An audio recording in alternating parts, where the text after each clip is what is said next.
Hello, so my name is Liz Ballard and I'm the Chief Executive of Sheffield and Rotherham Wildlife Trust, and I want to tell you a bit about our dream, which is to farm for nature's recovery.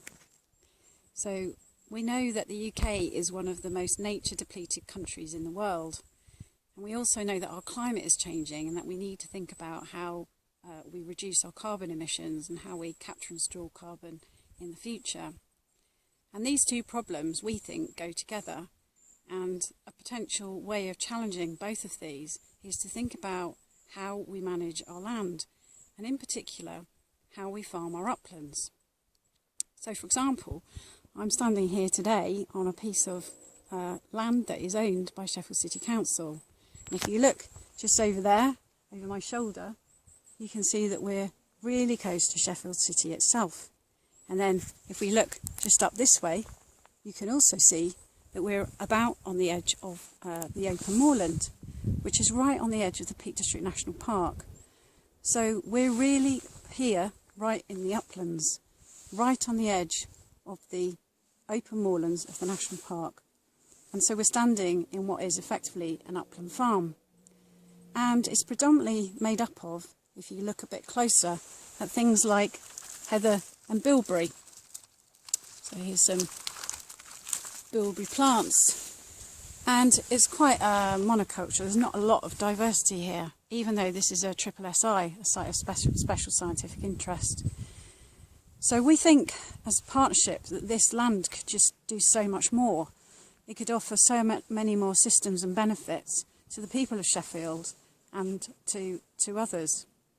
And so we want to take this farm and rethink how we manage this land. So we want to work with Rewilding Britain, who will help challenge us about how we conserve this landscape and potentially how we reintroduce new species such as beaver or pine marten that are currently missing from here. We also want to work with Sheffield Hallam because they will help us monitor baselines and see how we're actually improving this land for biodiversity and for carbon capture. Sheffield Hallam also have many students who come from low income or disadvantaged areas, and so we want to offer them the experience to come out here and try out new projects in what effectively is a living laboratory. So it's a great opportunity to really inspire people who live in the city. But we also want this to be a demonstration project that will also inspire people from across the country to come and see how we could change our farming practices and our farming systems to a new approach. The approach that's proposed at the moment, that's coming forward for public goods, for public services, could be something really inspirational that we could apply here, and other farms and land managers could come and see how this was working as we tested and tried it out on this land. So for us, this would be a fantastic dream, an amazing demonstration project, that if we could get it right, that even just a fraction of the upland farms in this area and across the north change to different systems and ways of thinking about their land, that they farmed for nature's recovery instead of farming for subsidised food production, then that could have a major impact on nature's recovery and our ability to tackle climate change. So that's our dream.